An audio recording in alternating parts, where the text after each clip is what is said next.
제가 보기에는 가장 큰 어떤 스모킹 건이 될 만한 진술이 나왔다.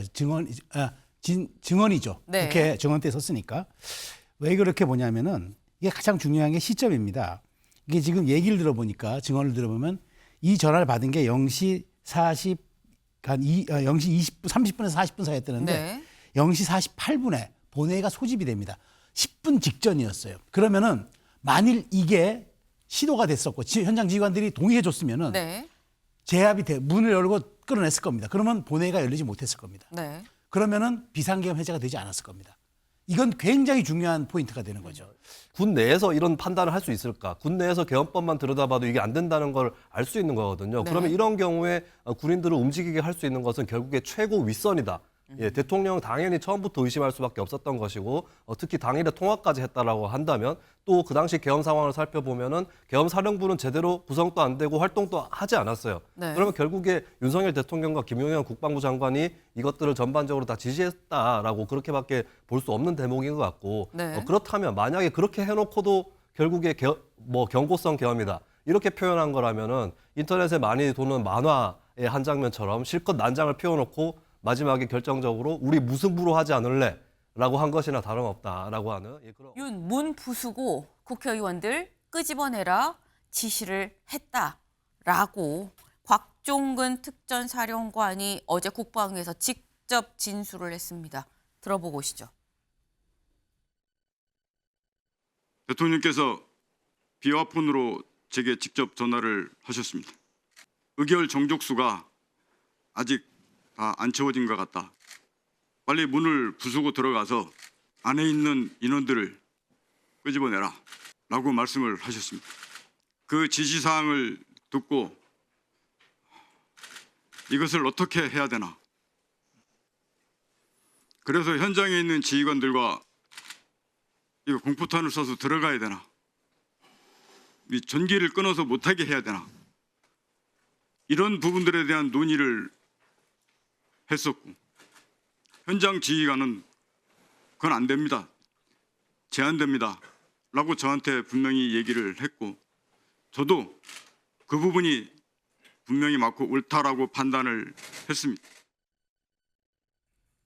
네, 직접 들어보셨습니다.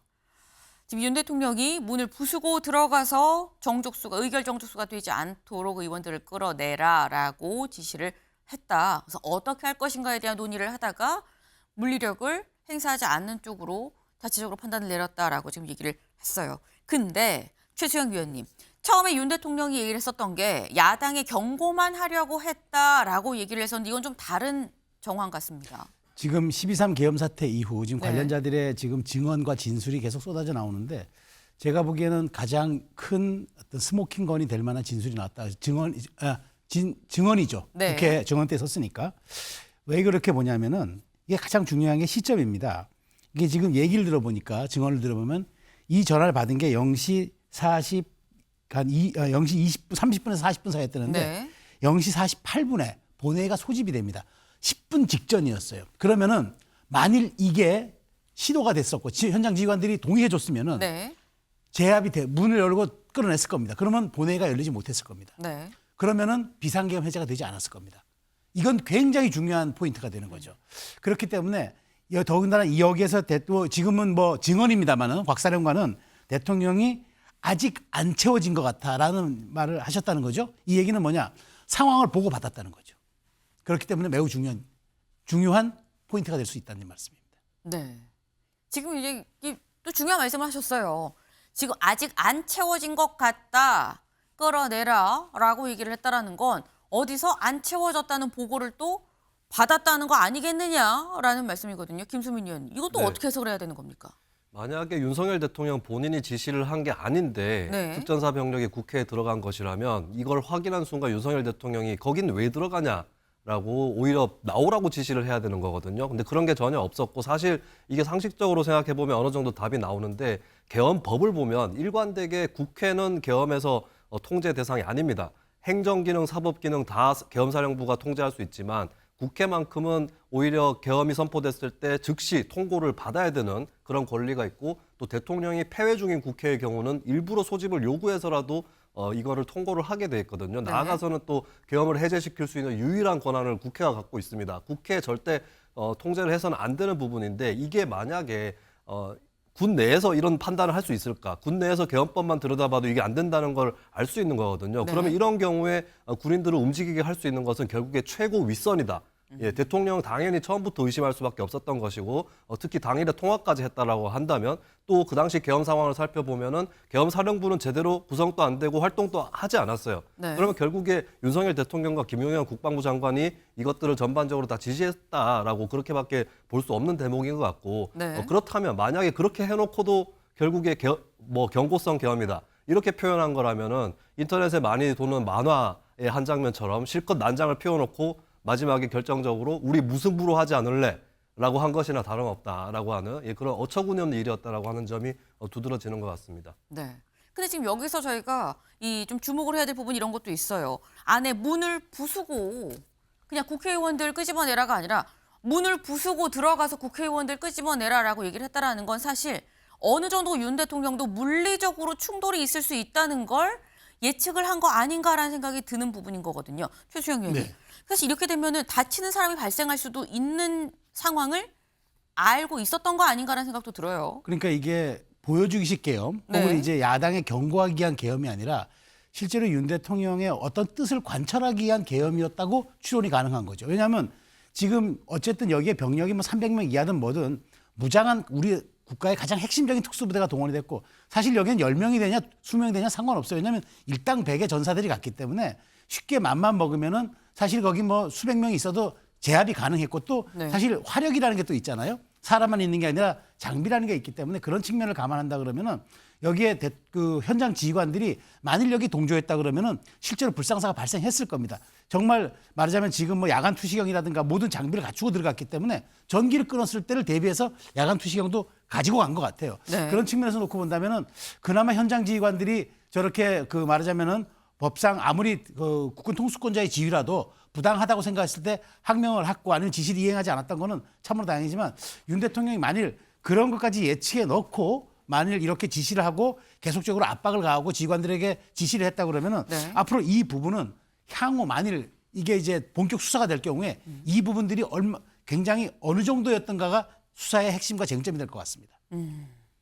지금 많은 진술, 증언들이 지금 나오고 있는 상황에서 조금씩 12월 3일 급박했던 그 순간들에 어떤 상황이었는지가 지금 설명이 좀 조금씩 되고 있는 그런 상황입니다. 지금 사실 아까 말씀 중에 이 곽정근 이 특정사령관의 얘기가 굉장한 스모킹건이 될 것 같다라고도 말씀을 하셨어요. 근데 이 스모킹건이 될 수 있는 이 증언이 그냥 나온 것이냐라는 거죠. 네. 이 관련해서 사실 오전부터 계속 질문이 있었습니다. 곽 사령관한테. 그때 모습 잠깐 같이 보고 올까요? 아까 말이에요. 예. 그 윤석열 대통령과 통화한 것에 대해서 그 당시 상황은 그것으로 끝이었다 이렇게 얘기했는데 대통령도 또 전화를 받았죠. 그죠? 사령관님 전화를 받으셨죠? 사령관님 그 사실은 더 받으셨죠? 말씀드리기 제한됩니다. 받으셨죠? 한 번만 더 묻습니다. 제가 고함 치기 전에 그래야지 속죄가 됩니다. 받으셨죠? 예. 네. 사실 그 전에는 전화를 받았다, 한 번 받았는 줄 알았어요. 그런데 지금 어제 국방위 오전 질의에서 받으셨죠? 받으셨죠? 속죄가 대답을 해야 됩니다라고 하는 얘기에 네 라고까지만 얘기를 했습니다. 그 내용이 뭐냐에 대해서는 끝까지 입을 열지 않았었어요. 그리고 잠깐 국회가 정회가 된 사이 여기를 좀 보겠습니다. 박범계 의원이 SNS에 올린 글과 사진입니다. 어떤 사진이냐 여기 좀 볼까요? 여기 지금 이 곽정근 특전사령관 이 앞에 있죠. 그리고 앞에 박범계 의원이 있습니다. 뭘 하고 있는 거야 싶은데 뭘 하고 있는 거냐 설명도 친절하게 같이 실었어요. 현재 국회 내에서 곽정근 이 특수전사령관 이 정확하게는 전이 아닙니다. 아직 뭐 직무에서 배제가 되긴 했습니다만 여전히 특전사령관입니다. 곽정근 특전사령관 김현태 707 특수임무단장과 같이 양신고 고백에 따른 공익신고 절차를 받고 있다라는 거죠. 그러니까 그러니까 정회가 된 사이에 공익 신고 절차를 밟아서 이 어떤 제보자의 위치를 이 공익 제보자의 위치를 득하고 그리고 난 다음에 다시 속개가 된 이 국회 국방위에서 조금 들으신 것처럼 윤 대통령이 다 끄집어내라고 했다라는 얘기가 나왔다라는 겁니다. 근데 여기서 약간 또 의아한 부분이 그런 게 있어요. 김수민 의원님. 곽종근 특전사령관도 피의자거든요. 피의자인데 공익신고를 해서 절차를 밟아서 공익신고자가 됐다? 그러면 보호를 또 따로 받는 거냐? 이거 어떻게 봐야 되는 거냐라는 네. 의문이 있어요.